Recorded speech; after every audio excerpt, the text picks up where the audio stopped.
So I'm going to do a very Taoist exercise. And I would say you can't know happiness unless you know sadness. And we tend to forget when we're talking about wellness. Was a term that was conceived to be the opposite of illness. And so, what I want to do is then conceptualize happiness by talking about sadness. Just as we can't know wellness without knowing illness, I want to do the same with happiness. So, my argument today is, let's not think of happiness and sadness of two sides of the same coin. It either has to be heads or tail, right? Let's not think about it that way, but as a continuum. Or let's just create a word to kind of get across how I conceptualize this. Let's talk about it as sappiness. Yes. Okay. So let's combine them. So, and I'll tell you how I came to this conclusion. So if we again continue with Aristotle's definition of happiness as being a matter of human flourishing, I define happiness as when you found your passion, okay? So not in terms of happy moments. I think that's where usually we take something to reach a happy moment. I think you are in a state of happiness, okay? A continual state of happiness when you found your passion, okay? Now then, a student always asks me, Professor, I haven't found my happiness because I don't know my passion is. So then I say, let's do this exercise, okay? Ask yourself, what is it in your life that gives you meaning? Okay.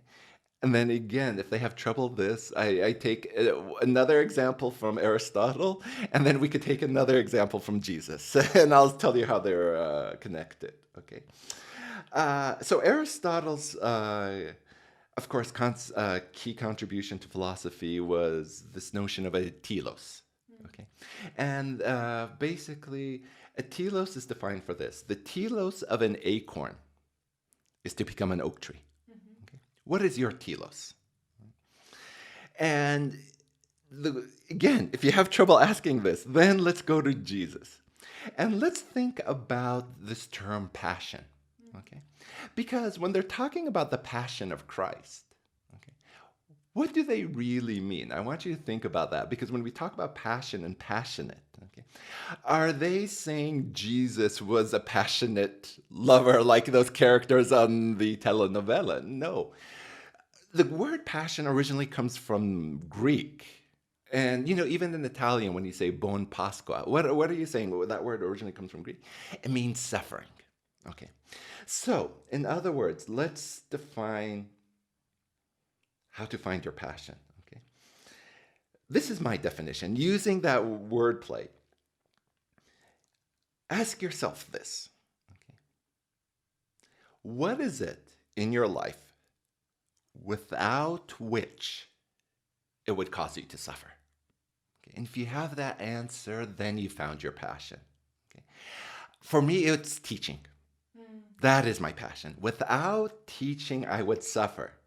Now, but this is the funny thing. Okay, so I found my passion, and that means I found my happiness. I know what my passion is. But here's the irony. Okay, finding your passion won't end your suffering. It will give you something to suffer for. So you